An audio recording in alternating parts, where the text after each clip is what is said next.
ang panagbangi sa yawa ug sa Ginoo mga igsuon nagpadayon hangtod karon. Lingi ay mong tupad ing na nagsigi pag-away ang yawa o Ginoo diha nimo. Ing na ba? Sige gini. Sige gisilagana ba? Kanang di gid na mohonong ang yawa sa pagpaningkamot na iya giyong mabuntog ang Ginoo.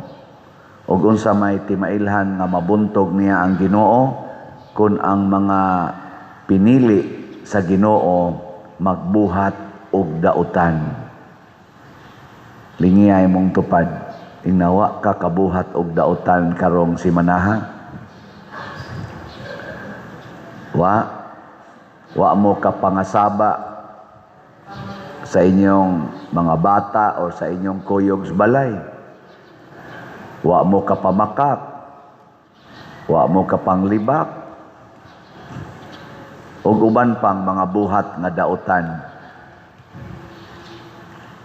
Si Jesus, dinis atong ebanghelyo, mipili siya 12 ka mga apostoles nga mao na toy iyang gitawag yun og iyang kaabag sa pagsangyaw sa buhat sa kaluwasan.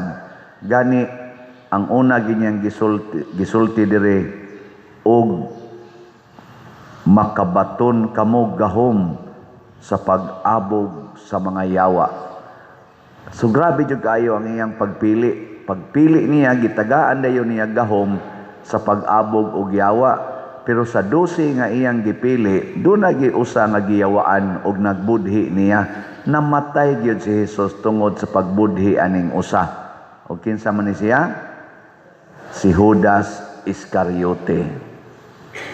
Pero may na lang, kaysa napili ni Jesus nga 12, usa ray nagbudhi pero patay po siya. No? Ang yawa ingon ana gina siya. Unya kay kitang tanan gipili man tas Ginoo aron maiya matud pa ni San Pablo pinaagi sa bunyag diha ni Kristo. Kumusta maron ang mga binunyagan dinhi lang sa tas Compostela? Pila man kabuok ang nabalik pagkayawanon? Naawa. Ambot lang pila ka percentage. Basta sa percentage lang dinhi sa akong bunyagan di kaabot og 30% ang kinasal. Average ba? Na ay bunyagan na po kabuok bata, may lag na ay 2-3 nga kinasal. Ana. Sagaran wa gyud na ay 24, 25 kabuok bunyagan nga bata, may lag na ay 5 nga kinasal nga ginikanan. Gipili man na sila sa Ginoo aron mahimong mga agianan sa kinabuhi, mao nang nagkahigugmaay ang lalaki ug babae. Pero ang gusto sa Ginoo unta, kasal usa, una himog bata. Oy, tintalon masyawa aron mag premarital sex. Puyo-puyo usa. Ana. Muna karon maningkamot na sadta nga daghan unta ang moapil aning atong mass wedding karong June 19. Pero di na man gud unta kinahanglan ang mass wedding kay niya man ta dinhi common wedding kada Thursday o niya kada semana gid na niya ang bayad love offering gikan sa piso ngadto sa 1 million. Mura na. So sa pag-inyong pangitaon, pwede mo magbuda, pwede sa mugway buda, basta pakasal lang mo. Sige man taon tag mass wedding, pero kanilaging mayawaan, magpili yung ilang panahon. Sa atong unang pagbasa, doon na say duha ka pinili sa Ginoo nga mga hari sa Israel, ang karaan ug ang bag-ong hari. Ang unang hari mao si Hari Saul ug ang ikaduhang hari nga bag-ong gipili sa Ginoo mao si Hari David. Kinsa man nila ang giyawaan? Nanminaw mamos pagbasa si Saul. Og unsa may gisulti ni David? dili ko magbuhat og dautan, dili nako patyon. Kay si Saul nagsige na magpangita ni David kay iyang patyon. Nagtago-tago si David, hangtod si David natago na dito ang iyang mga kauban sulod sa langob. Sus, dito mo sa nisod si Saul kay sugo sa lawas. Sus, patyo na unta tong David kay gitugyan nas Ginoo nga to niya, pero nakahuna-hunas David, uy, pinili man di ay nis Ginoo, dili ko makaako pagpatay ani kay pinili nis Ginoo niya ako ning hari.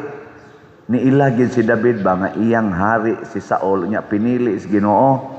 Munang niingon siya paggawas na ni Saul kay iya raman tong gitabasan ang kaning sid-sid sa iyang biste. Iyang gitawag, mahal nga hari, akong amo, akong hari. Yan yukbo pag yun si David. Yan siya gitugyan na biyakas Ginoo nako kay ipapatay na unta ka. Pero wa jud ko mo patay nimo kay aron pagmatuod nga wa jud ko'y kalagot nimo, wa jud ko'y intensyon nga dautan. Yan ingon dayon si David, kay ang taong matarong dili gyud maghimo og dautan. So sa ato pa ni claim si David nga siya matarong, wa siya nagbuhat og dautan. Nihilak in taon si Saul.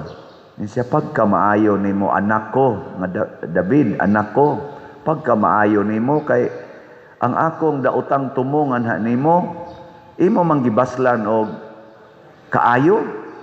Hilak in taon ang iyang amahan sa gingharian. Kamong mga asawa o pananglitan ang inyong bana mga bit, unsa man inyong kasaban, inyong yawyawan, kinsay mo ingon, pader, bisan pag magbuhat og dautan akong bana, pirmi gyud kong magbuhat og maayo niya. Ako ra gyud na siyang alagaran og panggaon. Taas ang kamot. Pulos gyud mo giyawaan di ay.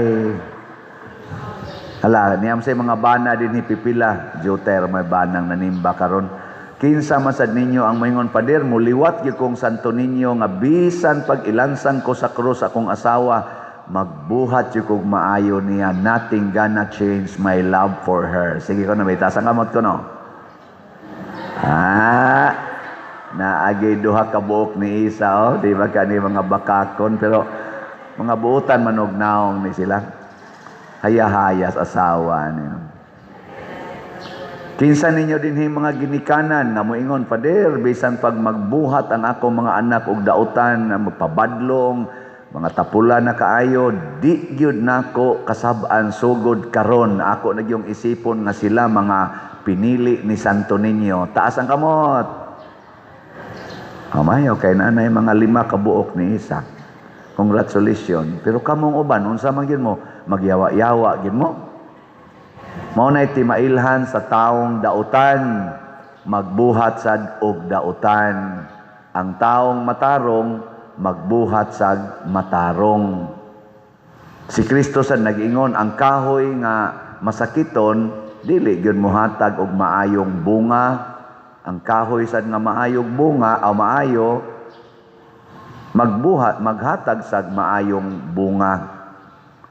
Ug aritas politika, kinsa may pinili man gid nato silang mga gikas presidente, labi na mga presidente nya, sila man gid mag-manage sa atong nasod during sa ilang term.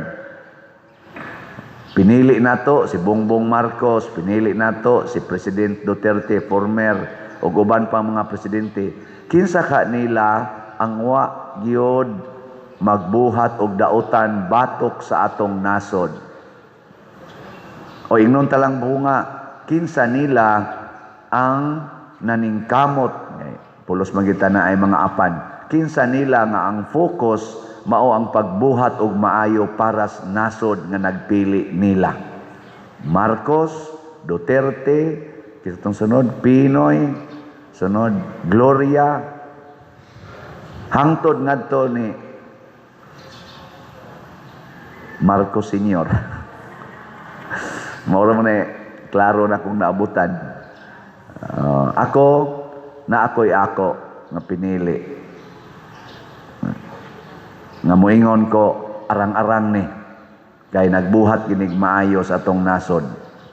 Naningkamot ba? Nagyapoy kadautan pero naningkamot. Parihar sagod ani mga 12 ka apostoles, doon naman sad sila ginagmayng mga failures sama ni Pedro.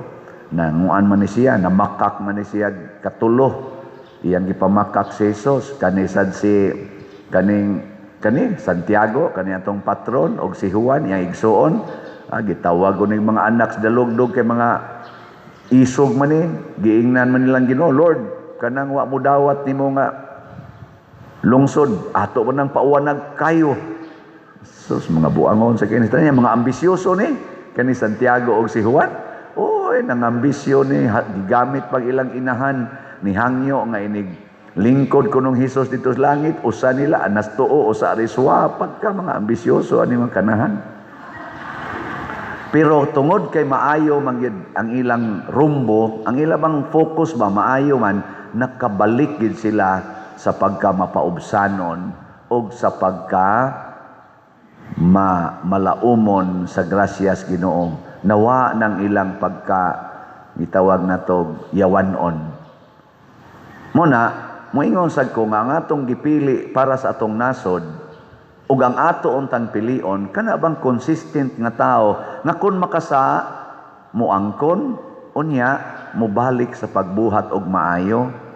Ato nang basa-basahon, dili ka nang maningkamot yun pagtabon sa ilang sala to the max, hangtod na lang Hinoong daghang mga tao ang maamong, ang ipapriso, kadto mga tao nga dili yun tinuod nga sadaan, aron lang yun sila matabunan.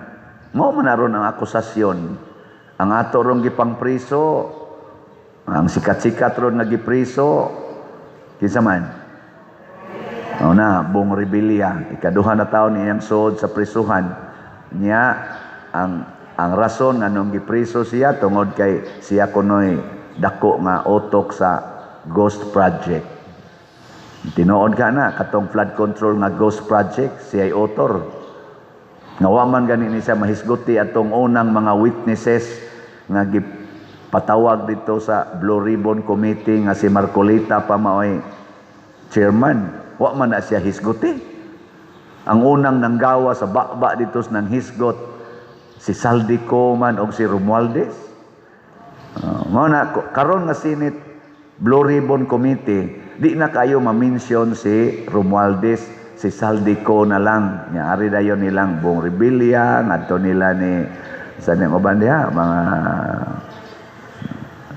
sa panang uban dihang ilang ipang mention, basta di na gyud si Romualdez.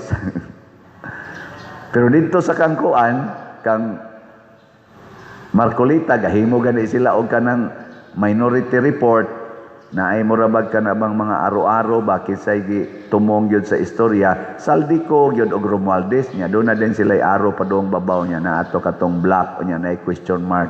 Mao dyo kuno ito'y pinaka-utok. Ambot, kinsa to siya. Basta mo na siya.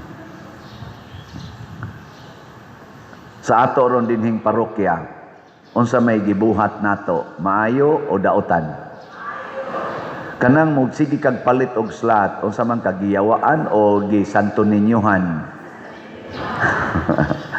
Kanang magsige lang kag simba, di jud ka mo palit og slat, unsa man ka, maayo ka ana o giyawaan? Giyawaan ang unsa pa na di mo istawag ana.